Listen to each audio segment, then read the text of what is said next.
Pessoas, e aí, tá sentindo falta de ir no cinema ou pra você assistir as estreias no streaming tá tranquilo? Pois bem, galera, tem muita discussão acerca disso daí. Vem comigo que a gente vai conversar um pouquinho mais a respeito. Cinema ou streaming? Vem comigo!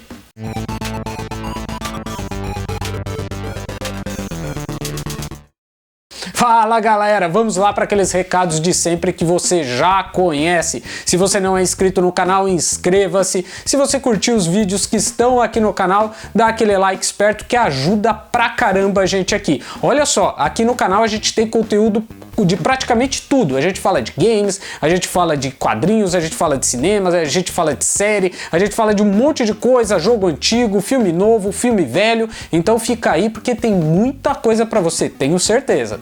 Galera, em 2020 a HBO, ou melhor, a Warner, declarou que ia lançar todos os filmes deles de grande estreia, então os filmes da DC, filmes também do próprio estúdio, partes independentes, eles iam fazer estreias simultâneas no cinema e no HBO Max.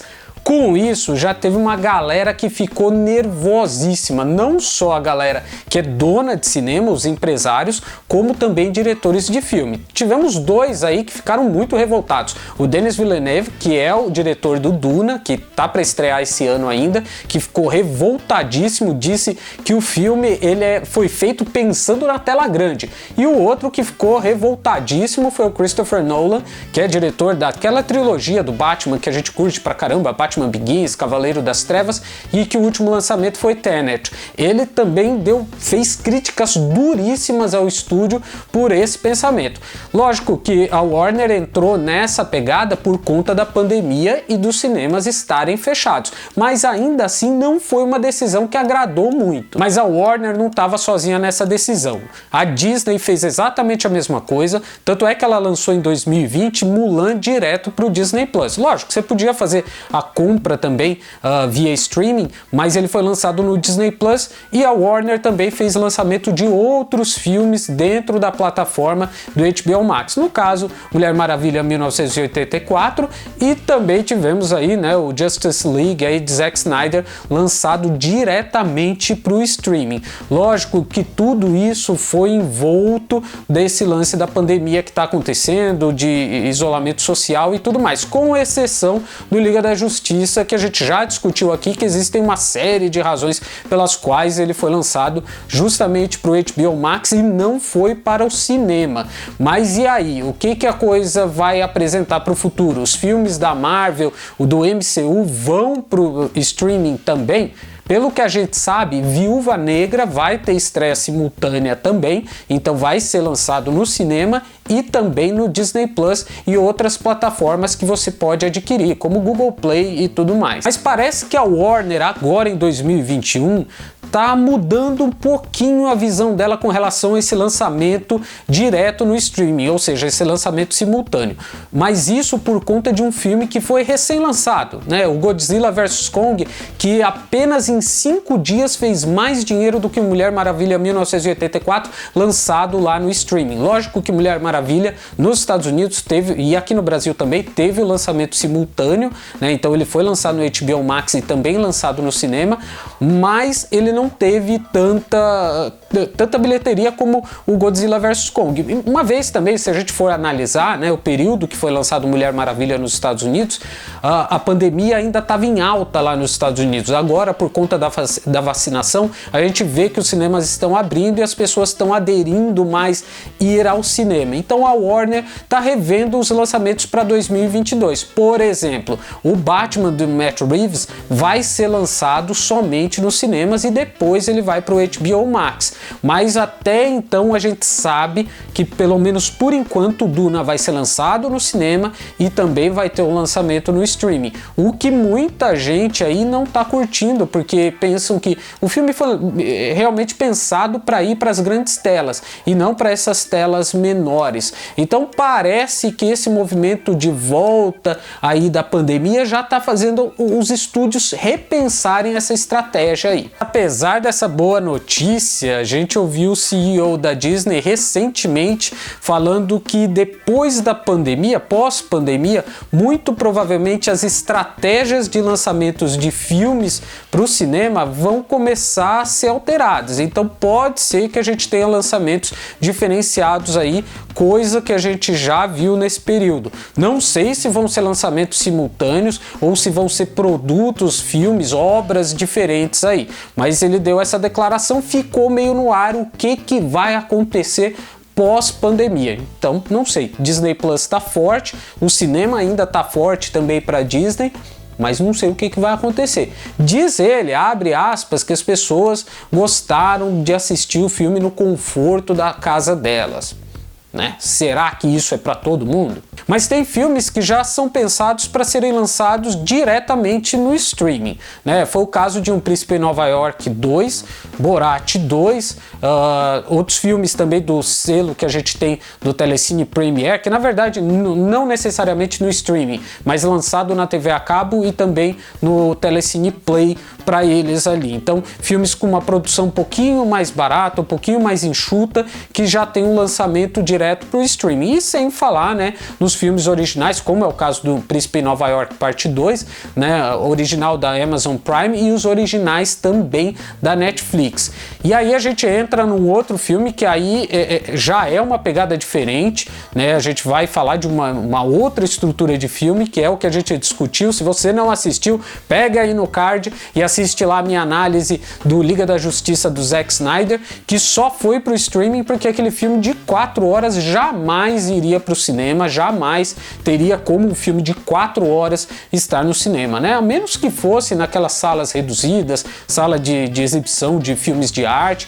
Porém, eu não acredito muito que aquele filme tivesse vez, né, nos cinemas de forma alguma. Agora, apresentando os pontos favoráveis, que eu pelo menos acredito, de lançamentos de filmes em streaming. Primeiro, você reduz a logística de distribuição do filme, ou seja, você não tem que passar esses filmes para salas de cinema e tudo mais, ou seja, você começa a favorecer também o produtor menor, independente de cinema, então isso acaba sendo bacana. A segunda coisa, você cria esse lance do distanciamento social em algumas situações que são importantes. A gente vê aí uma situação super extrema da pandemia, mas há situações em que o isolamento social ele é necessário por conta de um evento, de alguma coisa, de uma crise e tal, então de repente é ideal isso. Outra coisa também, você tem isso chegando a um público muito maior, pessoas que geralmente não vão ao cinema, que têm dificuldade de locomoção até o cinema, então elas acabam sendo mais atraídas para esse tipo de filme.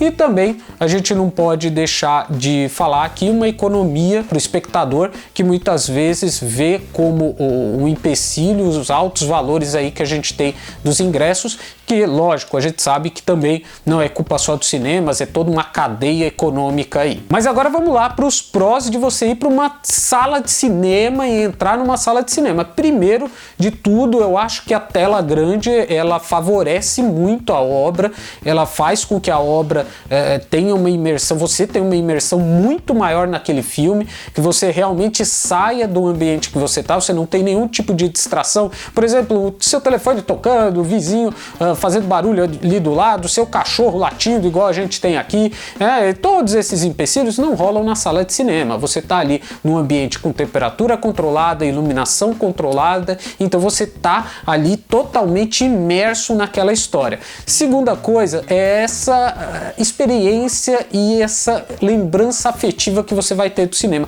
Quem não lembra de um filme que foi com os colegas, ou que de repente foi até lá uma cena memorável? Eu não esqueço de quando eu assisti Robocop 2 no cinema, não me esqueço da trilogia do Senhor dos Anéis, da série Harry Potter, das duas trilogias de Star Wars. Gente, eu gosto da trilogia episódio 1, episódio 2 e episódio 3. Pode arrebentar aí, mas eu gosto mesmo, eu acho super bacana. Então é legal, galera. Então essa experiência de você ir ao cinema, de repente o filme nem é tão bom assim, mas a experiência de você estar ali dentro da sala com aquela galera, de ter ficado na fila, de repente estar naquele ambiente diferente, nossa, não há nada que pague isso. Outra coisa também, quando você está no cinema, existem possibilidades que, por exemplo, dentro de casa você não tem. Então essa tela ela é padronizada, todo mundo vai ter exatamente a mesma experiência. Lógico, com as diferenças de um cinema para o outro, mas dadas essas proporções, são basicamente a mesma experiência. Você ir ao cinema e assistir o filme é a mesma experiência. Dentro de casa vai depender do equipamento que você tem, vai depender da sua televisão, vai depender da qualidade de transmissão que você tem, da sua internet, então você acaba perdendo um pouco disso. E lógico, a gente não pode tirar a cadeia de empregos que é gerada por conta de uma sala de cinema. Então são as pessoas da parte técnica, são as pessoas que vendem pipoca, são as pessoas que estão ali limpando, são as pessoas que estão atendendo, são os gerentes, são todas as pessoas envolvidas direta e indiretamente com esse processo. E além disso, o último, e que é de grande importância, o patrimônio histórico e cultural de uma sala de cinema. Uma sala de cinema ela passa a ser um ambiente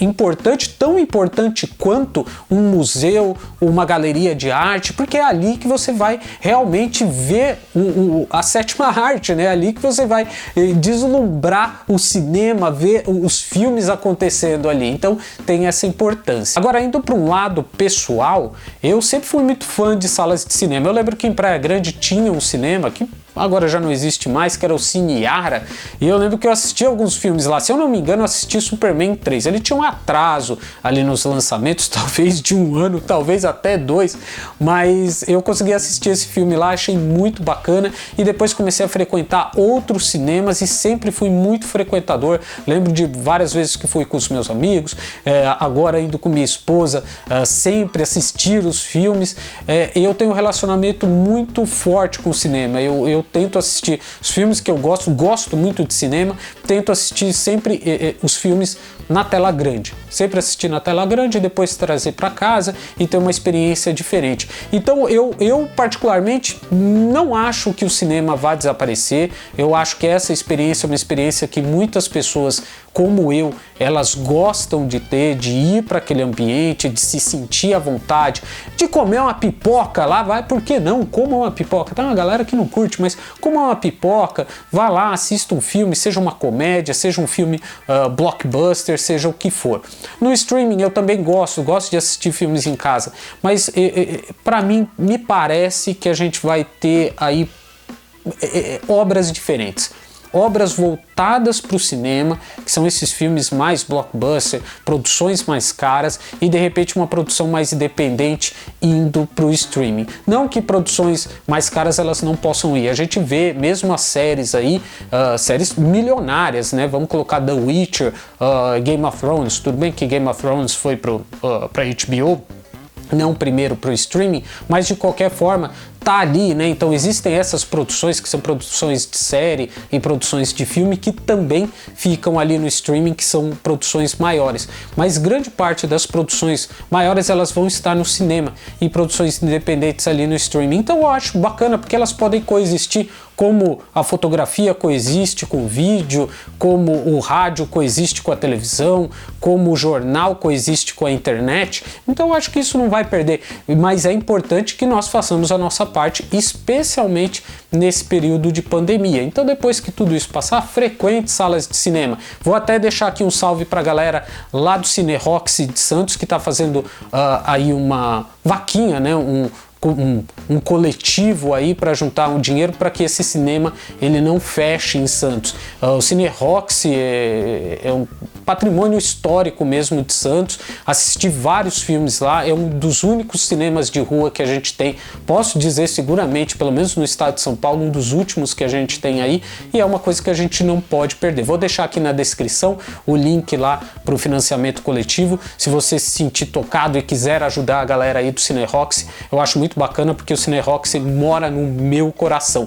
Beleza, galera? É isso aí. Então curtam mais vídeos. Semana que vem eu estou de volta. Vamos falar semana que vem aí dos indicados, né? Onde a gente pode assistir os indicados ao Oscar 2021 para a gente já poder assistir e acompanhar. Se bem que tem um que não vai estrear no Brasil, então vai ficar meio difícil aí de assistir esse filme. Beleza, galera? Não se esqueça de se inscrever no canal, deixar aquele like esperto. Valeu, falou, um abraço, fui!